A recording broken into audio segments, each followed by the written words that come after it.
नमस्कार. कीर्तीज किचनमध्ये आपल्या सर्वांचे खूप खूप मनापासून स्वागत. आज मी तुमच्यासाठी घेऊन आले आहे माझी first prize winning recipe healthy veg protein roll. हा रोल फक्त टेस्टी नाही तर पूर्ण प्रोटीन पॅक्ड आहे. तर असे हे प्रोटीन रोल मी यावर्षीच्या महिला दिनानिमित्त घेतलेल्या स्पर्धेसाठी बनवले होते. चला तर मग लगेच रेसिपीला सुरुवात करू. या रोलसाठी लागणारे मेयोनीज कसं बनवायचं ते पाहू. यासाठी मी इथं 10 ते 12 काजू भिजत ठेवले आहेत. ही हेल्दी रेसिपी आहे त्यामुळे आपण सर्व पदार्थ घरातच बनवून वापरणार आहोत. यानंतर यासाठी लागणारी हिरवी चटणी बनवून घ्यायची. यासाठी 1 मूठ पुदिना, कोथिंबीर व्यवस्थित स्वच्छ धुवून घेते. ही चटणी जास्त पातळ न करता घट्टच ठेवायची. आता यामध्ये 1 वाटी पुदिना आणि कोथिंबीर घेतले. अर्धा चमचा मीठ घालायचं. त्यासोबतच अर्धा चमचा साखर, 1 चमचा लिंबाचा रस हे सर्व आता बारीक वाटून घेते. सुरुवातीला मिरची घातली नव्हती तर पुन्हा एकदा मिरची घालून व्यवस्थित बारीक करून घेतलं आहे. ही आपली चटणी आता तयार झाली आहे. पाणी न घालता मी ही चटणी बारीक करून घेतली. 4 ते 5 जणांसाठी हे रोल मी बनवत आहे त्यामुळं 4 बटाटे घेतलेत लहान आकाराचे. त्याचबरोबर पाव वाटी हिरवे मूग घेतलेत. जर तुमच्याकडे भिजवलेले मूग असतील तर अर्धी वाटी घ्या. प्रोटीनसाठी मिक्स कडधान्ये किंवा पनीरसुद्धा तुम्ही या ठिकाणी वापरू शकता. तर तुम्हाला वाटेल मी इथं पनीर का नाही वापरलं, तर स्पर्धेच्या नियमाप्रमाणे कमीत कमी खर्चातले पदार्थ वापरून ही रेसिपी बनवायची होती. तर बघा यानंतर आपल्याला रोल बनवायचे त्यासाठी मी इथे 1 बीट घेतलं आहे. बीटाची साल काढून आपल्याला बारीक खिसणीने किंवा मिक्सरमध्ये हे बारीक करून घ्यायचं. कुकरच्या मध्यम आचेवर 3 शिट्ट्या होत आहेत तोपर्यंत हे बीटही खिसून झालं आहे. यानंतर अर्धा जोडी पालक घेतला आहे. स्वच्छ धुवून घेते आणि यानंतर गरम पाण्यामध्ये 2 ते 3 मिनिट ठेवायचा. 2 ते 3 मिनिटानंतर पालक साध्या पाण्यामध्ये काढून घेते, ज्यामुळे पालकाचा रंग अगदी हिरवा राहतो. यानंतर मेयोनीजसाठी भिजवलेले काजू, पाव चमचा चाट मसाला, पाव चमचा मिरेपूड आणि मी इथे साय घेत आहे 2 चमचे.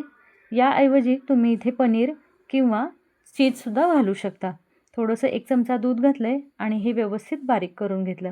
चाट मसाल्यासाठी मी जिरेपूड, मिरेपूड, आमचूर पावडर आणि काळं मीठ वापरलं आहे. यानंतर रोल बनवण्यासाठी 1 वाटी बारीक किसून घेतलेलं बीट, 2 वाटी गव्हाचं पीठ, चवीनुसार मीठ घालून ही कणिक घट्ट मळून घेते.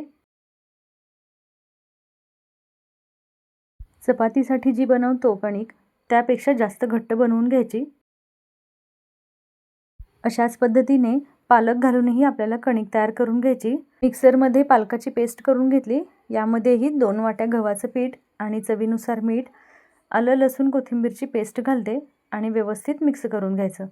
आवडीनुसार तुम्ही यामध्ये थोडीशी मिरचीसुद्धा घालू शकता.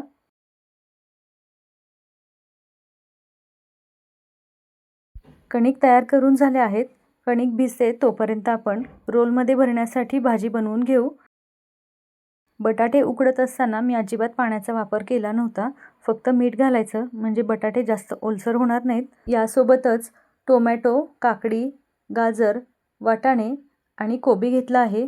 तुमच्या आवडीप्रमाणे तुम्ही कोणत्याही भाज्या घेऊ शकता आणि प्रमाणही कमी जास्त करता येते. ज्या भाज्या घ्याल त्या फक्त अगदी बारीक चिरून घ्यायच्या.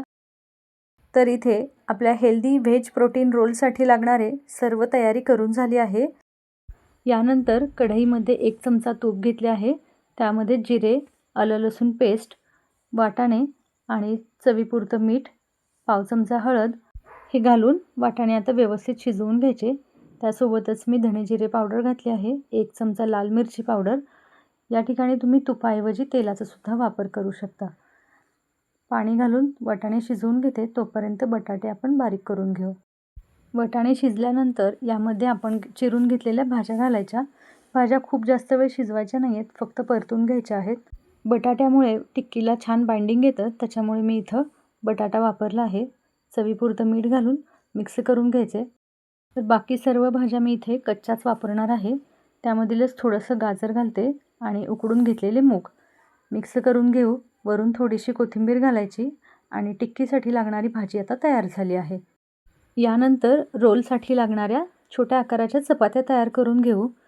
भाजी तयार झाल्यानंतर भाजीमध्ये अर्धा चमचा तयार करून घेतलेला चाट मसाला घालायचा. या मसाल्यामुळे भाजीला चटपटीत अशी टेस्ट येते. ही भाजी तुम्ही मुलांच्या टिफिनसाठी सुद्धा देऊ शकता. यानंतर रोलसाठी लागणारे छोट्या आकाराचे फुलके तयार करून घ्यायचे. अगदी छोट्या आकारामध्ये मी इथं कणकेचा गोळा घेतला आहे. अतिशय पातळ असे हे फुलके लाटून घ्यायचेत. अतिशय पातळ अशी ही चपाती मी लाटून घेतली आहे, तुम्ही व्हिडिओमध्ये पाहू शकता. आता हे आपण मोठ्या गॅसवरती व्यवस्थित भाजून घेऊ. हे फुलके भाजण्यासाठी मी तुपाचा वापर केला आहे. तुम्हाला आवडत असेल तर तुम्ही तेल पण लावू शकता. हे फुलके भाजत असताना एका बाजूने पूर्ण व्यवस्थित भाजून घ्यायचं, तर दुसरी बाजू ही अर्धी कच्चीच ठेवायची.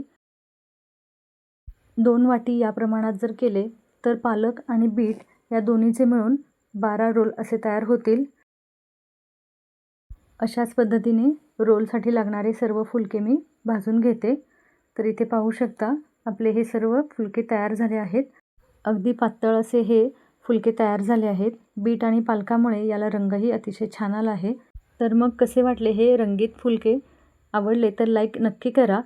तर चला मग लगेच रोल तयार करायला घेऊ. आता रोल तयार करत असताना ज्या बाजूने आपण चपाती व्यवस्थित भाजून घेतली होती ती बाजू वर ठेवून याच्यावरती हिरवी चटणी लावून घ्या. तुमच्या आवडीप्रमाणे तुम्ही यामध्ये सॉससुद्धा वापरू शकता. आता यामध्ये तयार करून घेतलेली टिक्की घातली आहे. बारीक चिरून घेतलेला कोबी, त्यासोबतच आपल्या आवडीनुसार तुम्ही भाज्या कोणत्याही घालू शकता. थोडेसे गाजर, काकडी, त्याचबरोबर बारीक चिरून घेतलेला टोमॅटो. हा रोल तयार करत असताना अगदी हलक्या हाताने खालून वरती अशी घडी घालून घ्यायची आणि दोन्ही बाजूंनी फोल्ड करून हलक्या हाताने प्रेस करायचं. आता अशाच पद्धतीने दोन्ही हातांनी रोल पकडायचा आणि तवा गरम झाला असेल यावरती रोल आता आपल्याला भाजून घ्यायचा आहे. व्हिडिओमध्ये दाखवल्याप्रमाणे हा रोल असा ठेवून यामध्ये वरून थोडंसं प्रेस करायचं, म्हणजे रोल उघडणार नाही.